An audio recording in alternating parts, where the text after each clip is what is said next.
The Environmental Steward, a thought experiment. We are proposing a Mycelia biohybrid robot that monitors, regulates, and communicates with its environment. Using frameworks from linguistics and philosophy, we will analyze if it could demonstrate features of consciousness and language. Our goal is to expand on these concepts and possibly rethink how traits like identity and agency are attributed to non-human beings, and how language might not be exclusive to humans. Key terms. In mushrooms, we have the flower bloom we see above the soil. Then we have Mycelia, the connected fungal network below.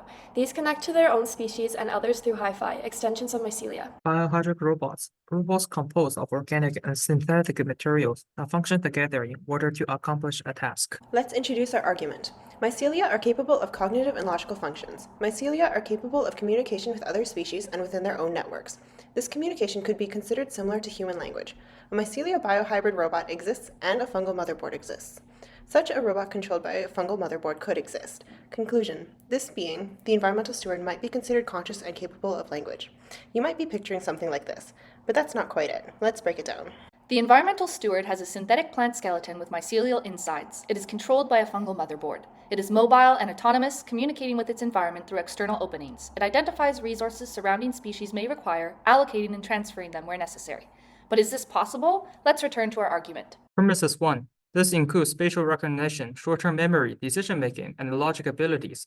First, they detect nutrient sources and grow towards them when they are no longer there. Next, they anticipate repeating stressors when previously exposed to them.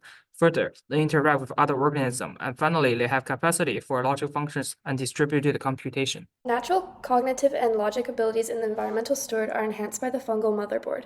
Adamatsky's work showed how these systems function like logic gates, possibly demonstrating that stimuli responses could be stored for future predictive access. Premises 2 and 3.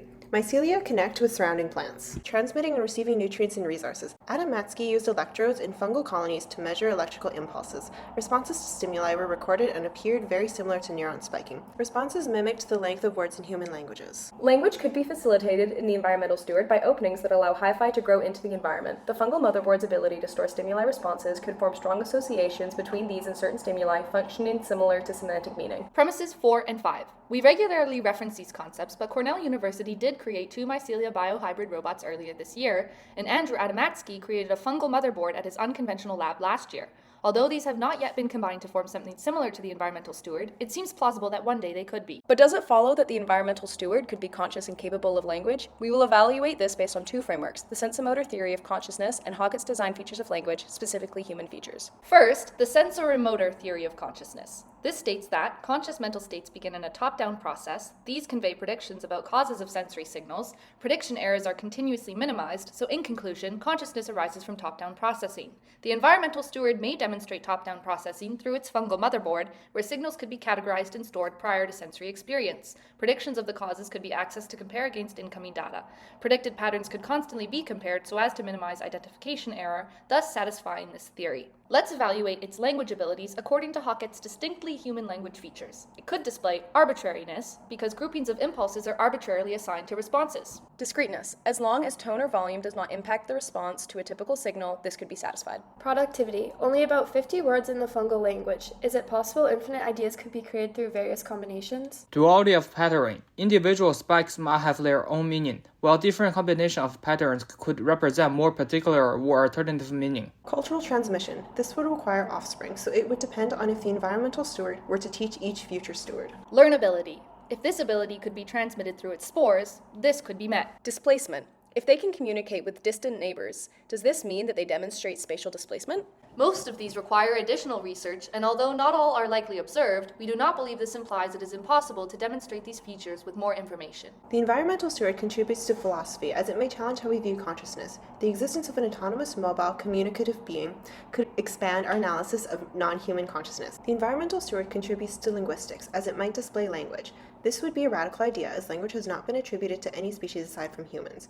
Any possible existence in a non-human being is therefore worth consideration as we continue to analyze whether language is exclusively human. Possible objections. First, Jason Hodgson are cautious against the oversimplification of the ecological process of Mycelia plants and trees as intentional research sharing. Our response emphasizes that he does not deny the existence of such system, just their oversimplification.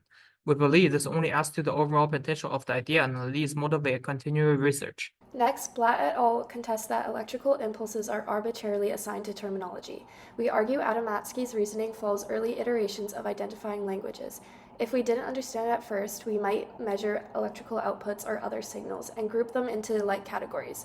This is exactly what Adamatsky did, and although his claims are grand, we believe they warrant further investigation versus rejection. We will leave you with our argument and analysis to consider how convincing it has been.